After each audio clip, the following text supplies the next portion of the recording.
Sa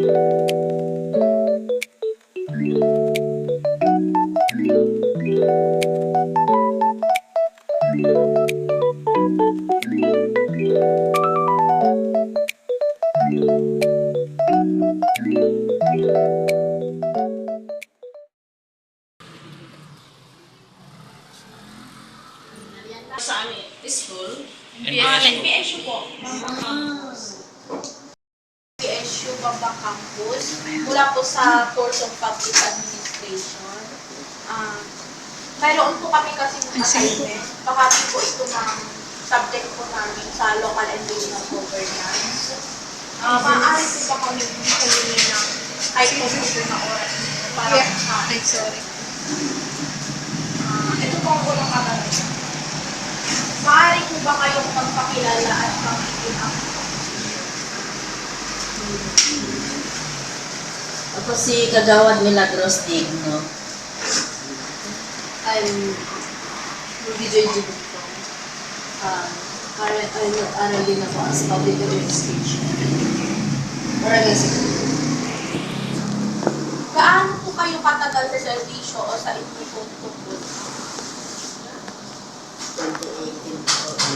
Since 2018, 7 hours. 7 years na. Ako naman since 2022. Ano po sa tingin ninyo ang mga pinakamahalaga ninyong nagawa o dito po sa munisipyo ninyo sa mga nakaraang bansa?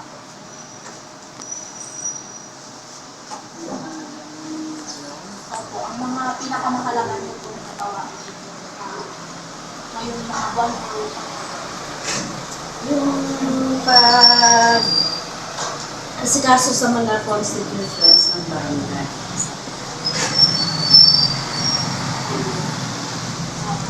paano po nakatulong ang mga programa dito sa munisipyo po namin?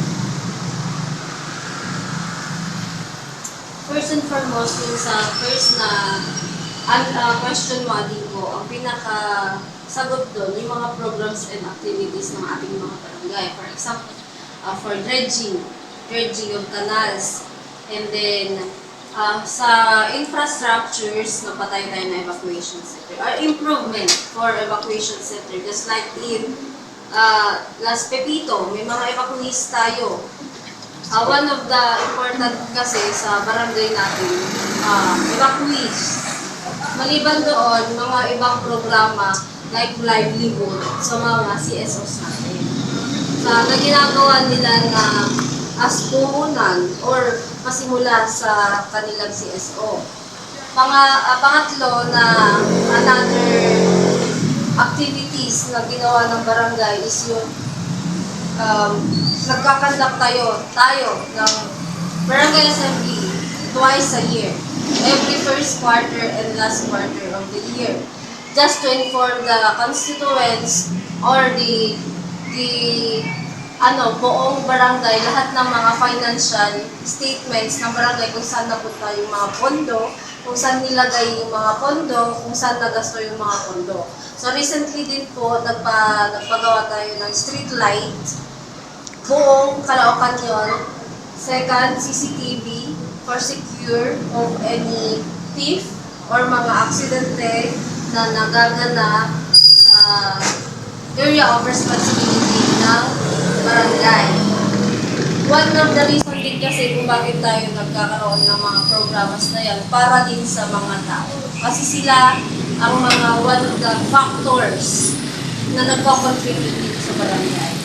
Kumbaga taxpayers ang tawag doon. Maliban sa mga may mga businesses, syempre, balik loob yung mga perang pupunta dito sa mga barangay.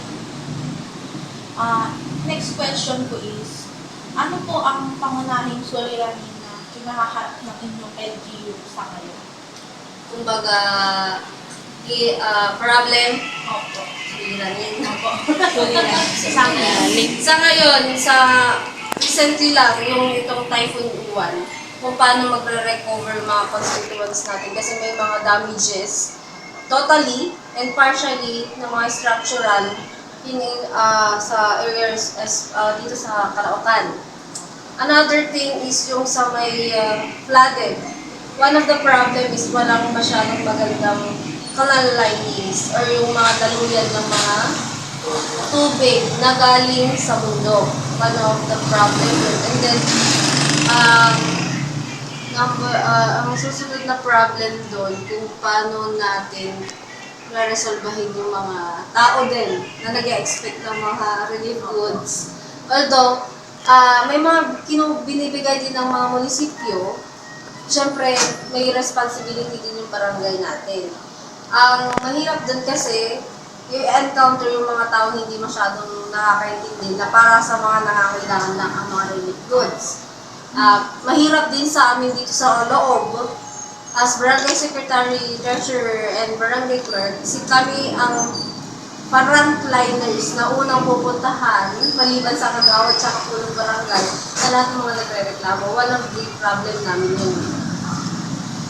Ang next question is, ano po ang mga hakbang para masolusyonan ang mga problema po? First, barangay session meeting, regular session. Siyempre, meeting namin lahat ng mga problems. Just to prevent those mas malaking problem pa na haharapin ko. Siyempre, tatayo dun yung committee ba, chairman. Maliban doon, siyempre, sa paggabay din ng ating barangay. Kung ano yung pag-meeting ng buong council. Next question po is, paano po mahihikayat ang mga partisipasyon ng mamamayan sa mga programa po at desisyon ng pangangalanan? Dito sa Barangay Caloocan kasi, pagka nag-gather, just like assembly, ganon, mahirap sila Maagag. pag-isahin. So, another option namin is through Facebook. Yeah. Sa Facebook namin ini-inform mga constituents namin, lahat ng mga follow at friends, mga friends. Siyempre, pagka nag-post sa Facebook, pwede mo i-share. Nakalat na mga information. Ano po ang mga pangunahing prioridad o plano niyo po sa mga susunod na buwan o taon?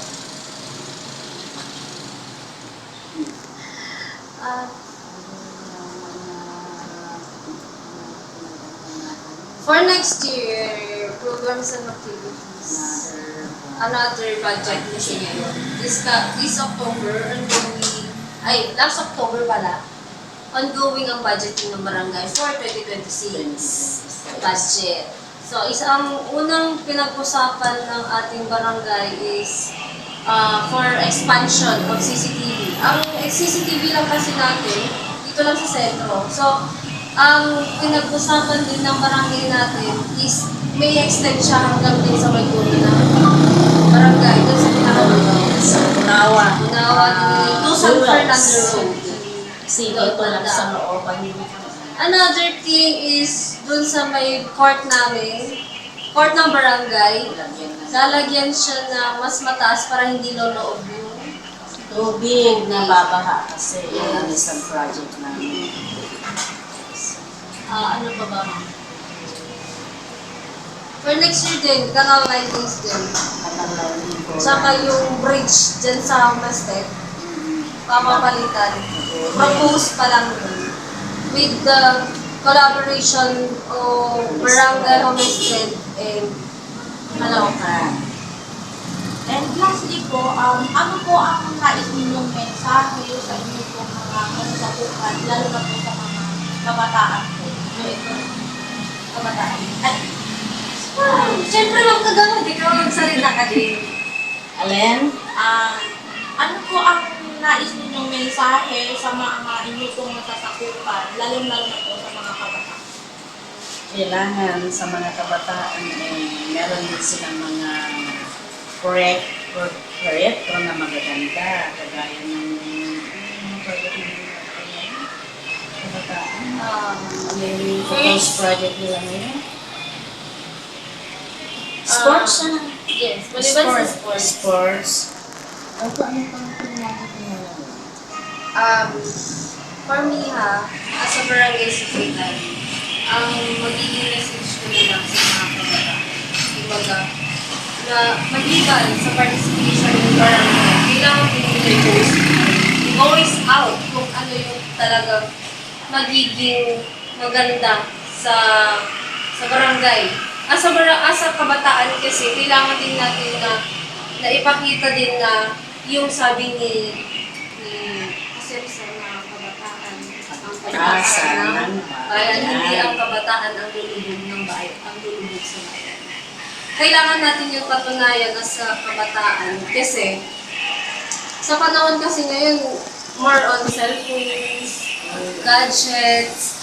Ngayon, dapat kung gusto mo talagang magsilbi o maging useful sa government or sa Sa barangay. community, simulan mo ng magbago or mag-konting project sa inyong bahay, just like mag-segregate ng solid waste, bottles, gano'n. Tsaka, maliban dun kasi, with the guidance din ng mga SKs natin, kailangan talaga naka-enhance sa mga kabataan. More on projects, more on na ipapakita na may pagkakaisa ang kabataan dito sa barangay, maliban lang sa mga councils natin na talagang gagabay din sa mga kabataan. Maliban lang kasi sa projects nila or activities na pageant and basketballs, kailangan din may mga ibang programs sila to improve